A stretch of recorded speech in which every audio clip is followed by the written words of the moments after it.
নির্বিচারে গুলি করে হত্যা করা হয়েছে।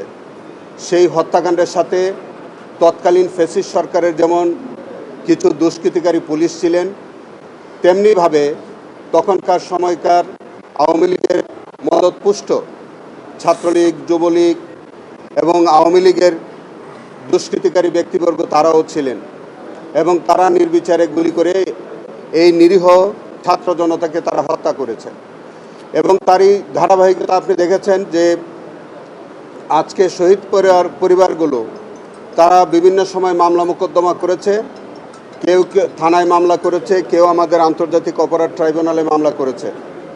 আমরা আন্তর্জাতিক অপরাধ ট্রাইব্যুনালের পক্ষ থেকে ইতিমধ্যে এই যাত্রাবাড়ির কাজলায় যে তাইম ভুইয়া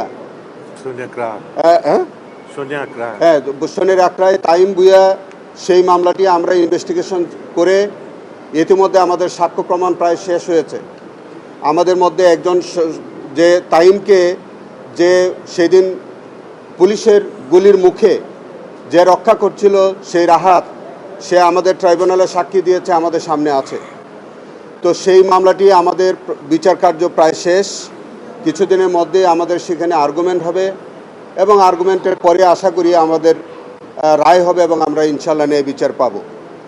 তারই ধারাবাহিকতায় বাকি যে শহীদ যারা আছে তাদের বিচারটা যাতে স্বচ্ছতার সাথে, নিরপেক্ষতার সাথে এবং আন্তর্জাতিক মানে যাতে হয়, সেই কারণে আমরা আজকে এই গণশুনানির আয়োজন করেছি। সেখানে আমাদের যে তদন্তকারী কর্মকর্তা, আমাদের এডিশনাল এসপি জনাব আলমগীর এবং আমাদের এখানে ভারপ্রাপ্ত কর্মকর্তা রাজু সাহেব তিনি আছেন, আমাদের এই এলাকার গণমানুষের নেতা জনাব নবীউল্লাহ নবী সহ আমাদের প্রসিকিউটর বৃন্দরা তারা আছেন।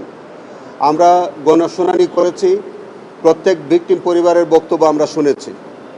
কিছু কিছু জায়গায় আমরা একটা বিষয় আপনাদের অবহিত করতে চাই যে কিছু ইনভেস্টিগেশন আমাদের থানা পুলিশ করেছে, কিছু ইনভেস্টিগেশন আমাদের ইনভেস্টিগেশন এজেন্সি করছে। সঙ্গত কারণেই যখন 5ই আগস্টের পরে যে যেভাবে পেরেছে সেভাবে মামলা করেছে। কেউ আদালতে করেছে, কেউ থানায় করেছে, কেউ আন্তর্জাতিক ট্রাইব্যুনাল পরবর্তীতে গঠন হওয়ার পরে সেখানেও করেছে।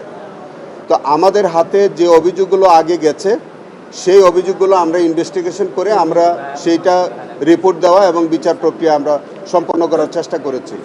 পাশাপাশি কিছু ইনভেস্টিগেশন আমাদের থানা পুলিশও করেছে।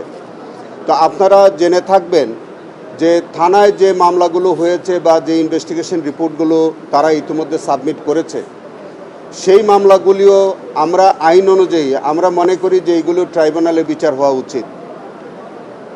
সেই কারণে যে মামলাগুলো ইতিমধ্যে থানার পুলিশ তদন্ত করে চার্জশিট দাখিল করেছে, আমি চিফ প্রসিকিউটর হিসাবে এইটি আমার আইনগত ক্ষমতা আছে, এই মামলাগুলো তুলে নেওয়ার এখতিয়ার আমার আছে। তো যেহেতু এই মামলাগুলি যাত্রাবাড়ি গণহত্যার এবং এটা যেহেতু মানবতা বিরোধী অপরাধ, সেই কারণে যে মামলাগুলি থানা পুলিশ করেছে সেটাও আমি চেষ্টা করব যে এই মামলাগুলো তুলে নিয়ে ট্রাইব্যুনালে বিচারের ব্যবস্থা করার জন্য।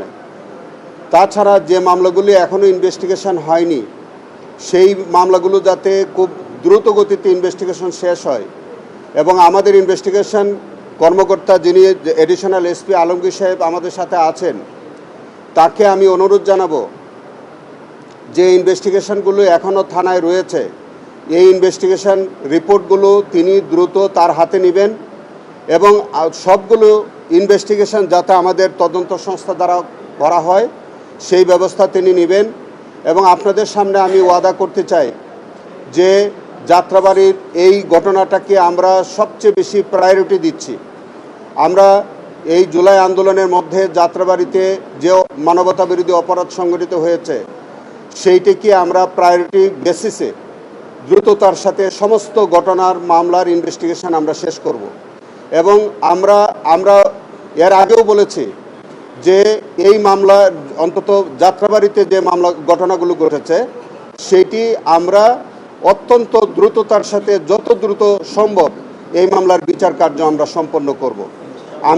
আমি আজকে আহত এবং নিহতের পরিবারদেরকে আমি আশ্বস্ত করতে চাই, আমাদের ইনভেস্টিগেশন আপনারা দয়া করে সহায়তা করুন। আপনাদের হতাশ হওয়ার কোনো ব্যাপার নাই। আপনাকে আমি চিফ প্রসিকিউশনের পক্ষ থেকে আপনাদের কাছে আমি ওয়াদা করে যেতে চাই যে আপনাদের প্রত্যেকটি পরিবার যারা শহীদ হয়েছেন, আহত হয়েছেন, প্রত্যেক পরিবারের বিচার ইনশাআল্লাহ নিশ্চিত করা হবে।